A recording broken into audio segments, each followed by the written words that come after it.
Lee Boxer Truth on my way to work, and I was able to listen and watch the podcast of Andre Ward. And if you haven't, he has a podcast called All the Smoke. And one of my favorite fighters was on there, Errol Spence.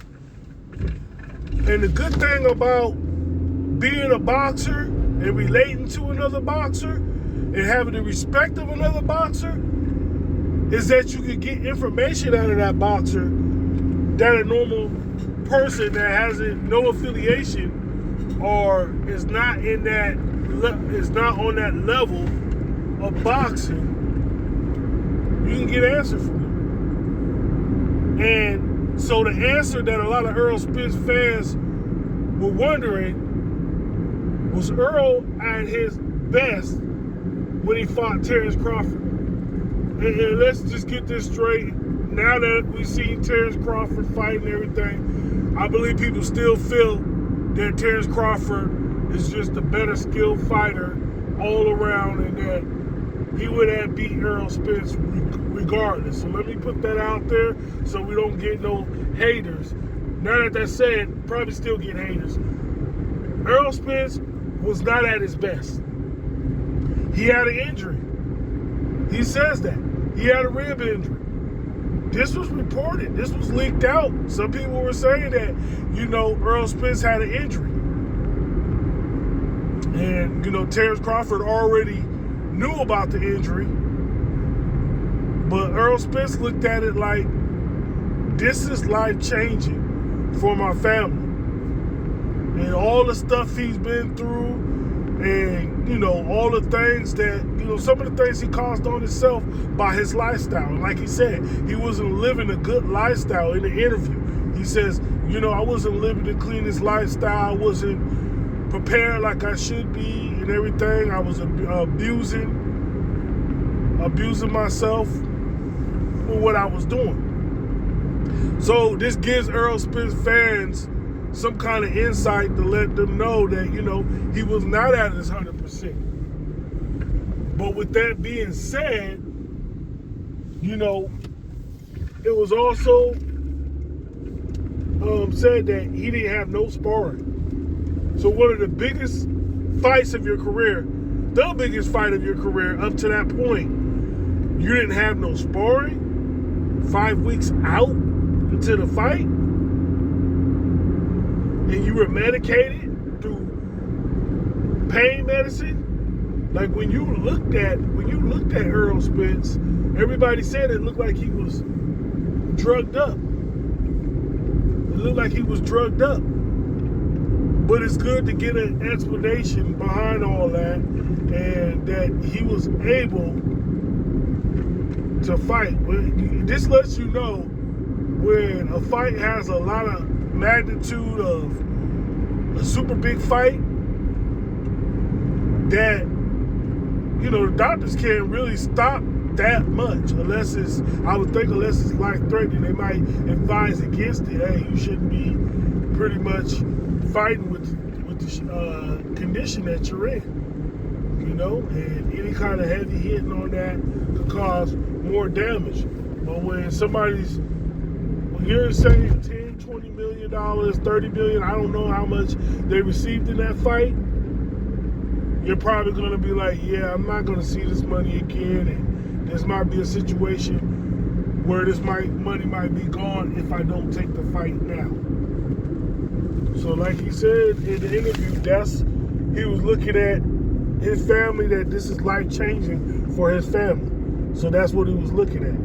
And I just like the connection and the respect. And, I never knew about Andre Ward going to check up on Errol Spence after his loss and everything, and seeing if he's okay, even a year out and everything. And Errol Spence said one thing about Andre Ward: he didn't keep bothering him about an interview, kept bothering him. He asked once, and then eventually they figured it out, and they was able to have the interview. So If you haven't checked out the full interview with Andre Ward on All the Smoke. Andre Ward, All the Smoke. Probably type in Andre Ward and Errol Spence. And this just gives you an insight. So now that we're having an Errol Spence, and he said it's a fight for fight basis what he's doing right now. So right now he's going to be fighting Tim Tszyu in Australia. He said he got bored. He missed the excitement. But the difference is now is that Errol Spence is clean. From everything that we see, he's been living his lifestyle clean, because one thing about it, you can't really hide too much if you've been drinking. But he's been in training. He's been making sure that he's dialed in and everything. And I think having this interview having this interview with Andre Ward is probably one of the best things, and him having transparency. And hopefully when Terrence Crawford hears this, he doesn't, get upset or have some kind of feelings, because as far as I'm concerned, that they're pretty good friends now.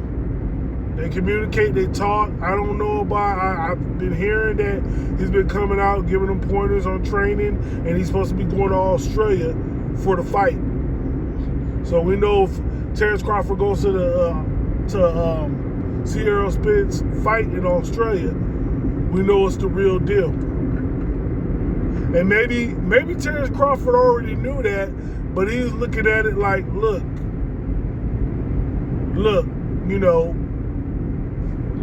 it is what it is. He's still going to fight. And one thing we can say about Errol Spence, and Andre Ward said, he never ducked anyone. You hear that? He never ducked anyone. So this is what we want out of our fighters. And he's going to Australia. He said he could have went to Texas and fought in Texas. Dallas, Arlington, however you want to call it. But he could have fought there. But then he says you got people asking 50-something tickets when there's only like 5 or 6 people that is in his circle, really. But because they know him from school and all this stuff, he feels obligated to get the tickets. But you in Australia, you don't have to worry about it, because if you got the plane ticket to go all the way to Australia, you should have the plane ticket to pay for a ticket for you to watch the fight. So with that being said, I love the interview. Errol Spence, Andre Ward, love the interview. It was a good insight of things we didn't know. Lee's Boxer Truth. Like, comment.